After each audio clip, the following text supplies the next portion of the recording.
పవన్ కళ్యాణ్ గారు నటించిన సినిమా కొద్దిగా కాస్ట్లీగా ఉంటుంది. 1000 రూపాయలు రేటు, అది కూడా మొట్టమొదటి రోజే 1000 రూపాయలంట. ఇదంతా మొట్టమొదటి రోజు కొనేది నువ్వు నేను కొనం కదా, అభిమానులు కొంటారు, అభిమానులు బరాయిస్తున్నారు. ఏం చెప్తాం, మా జాంకాయ అన్నట్టుగా ఉంది వ్యవహారం. వాళ్ళ ప్రభుత్వం, ఉప ముఖ్యమంత్రి గారు నటించే సినిమా 1000 పెంచారు, ఇంకా 2000 పెంచినందుకు సంతోషపడాలి మనం. ఇది అధికార దుర్వినియోగం కాదా అని నేను సున్నితంగా అడుగుతున్నా. అయ్యా చంద్రబాబు నాయుడు గారు, మీ ఉప ముఖ్యమంత్రి గారు నటించినటువంటి సినిమాకి 1000 రూపాయలు పెట్టుకుని మీరు షోను రిలీజ్ చేస్తున్నారే, ఇది అధికార దుర్వినియోగం అవుతుందా కాదా నాకు చెప్పండి. నాకేం అభ్యంతరం లేదు. ఏదో పవన్ కళ్యాణ్ గారు డబ్బులు సంపాదించుకుంటున్నాడేనో, దాని ప్రొడ్యూసర్ దానయ్య గారు ఏదో సంపాదించుకుంటున్నాడో కాదు నాకు ఉద్దేశం. ఉప ముఖ్యమంత్రి గారు నటిస్తే అంత కాస్ట్లీగా ఎందుకు కొడదని టికెట్టు? మీ ప్రభుత్వం మీరు పెంచేసుకుంటారా? కొద్ది గొప్ప పెంచుకొని తప్పులేదు. 1000 రూపాయల ఏందండి ఇది, నాకు అర్థం కాలేదు. అదేమంటే మాకు కడుపు మంట అంటారు. ఆ ఓజీ మీద మా కడుపు మంట ఏమీ లేదు. ఓజీ బ్రహ్మాండంగా ఆడాలని కోరుకుంటాం, మాకేమి అభ్యంతరం లేదు. దానయ్యకి దండిగా డబ్బులు రావాలని కూడా కోరుకుంటాం. దండిగా డబ్బులు ఎప్పుడు, సినిమా సక్సెస్ అయితే దండిగా రావాలి. సక్సెస్ కాకపోయినా దండిగా వచ్చే మార్గాలు చూస్తున్నారు. మొట్టమొదటి రోజు 1000 రూపాయలు పెట్టి కొట్టేయాలని చూస్తున్నారు. తప్పండి, ఇది అన్యాయం. మీ దగ్గర పవర్ ఉంది కదా అని చెప్పేసి ఈ రకంగా భారాన్ని మోపడం సరైనటువంటి విషయం కాదు. Cinema is an entertainment, that to a common man entertainment, ఏ పేదవాడి ఎంటర్టైన్మెంట్. ఆ పేదవాడి ఎంటర్టైన్మెంట్లో, కామన్ మ్యాన్ ఎంటర్టైన్మెంట్లో కూడా మీరు 1000 రూపాయలు పెంచేసి మీ అభిమానుల దగ్గర తీసుకోవటం ధర్మమేనా? ముఖ్యమంత్రి గారు, ఉప ముఖ్యమంత్రి గారు ఆలోచించుకోండి.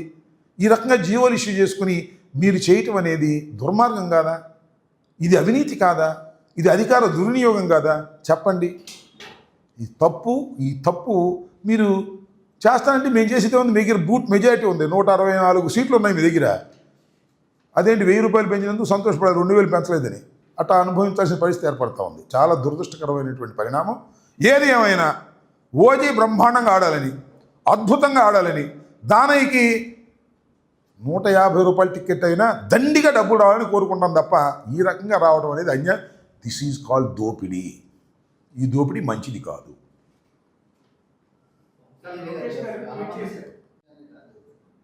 ఏంటండి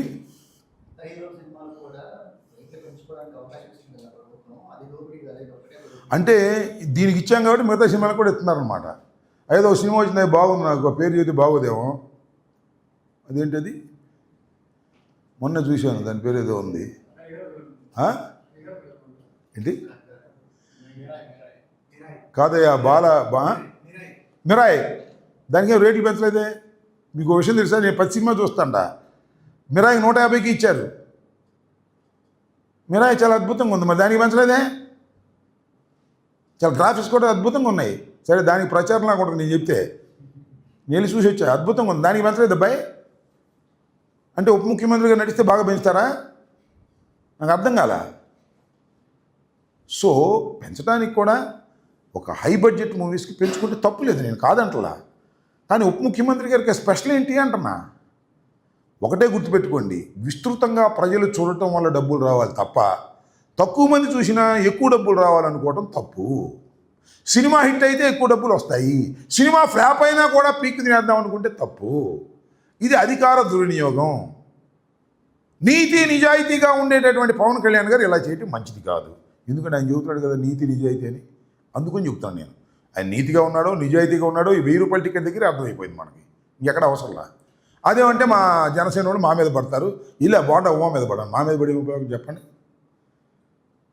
బోండా ఉమా సాక్షాత్తు జన సైనికుల్ని, జనసేన నాయకుడిని అందుబాటులో ఉండటం లేదని చెప్పేశాడు. అంతే, ఫినిష్ అయిపోయా. ఇంకా కూటమి ఎమ్మెల్యేని చెప్పాడు. మేము చెప్తే మళ్ళీ మా మీద పడి ఏడుస్తారు.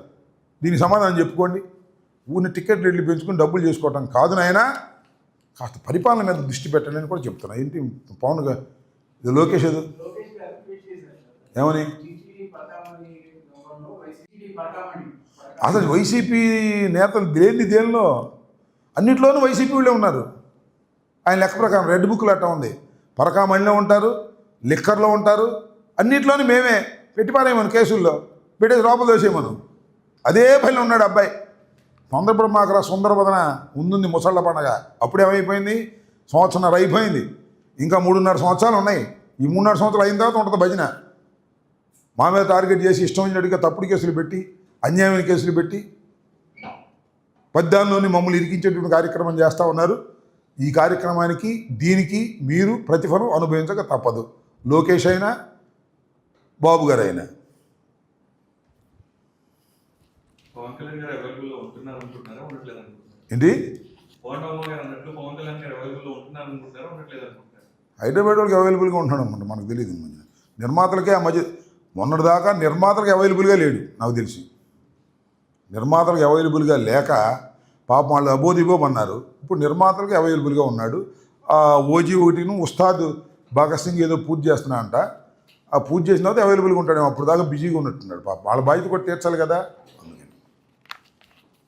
సరే, ఏది ఏమైనా పవన్ కళ్యాణ్ గారి సినిమాలు అద్భుతంగా ఆడాలని, బాగా దండిగా డబ్బులు రావాలని కోరుకుందాం. మనకేంటి, అది వ్యాపారం అంతేగా అని కాస్త మనం చేసుకుందాం ఉప ముఖ్యమంత్రి గారికి. మాకు లేకపోతే బాగుండవు, మాకన్నా అందుబాటులో ఉండండి.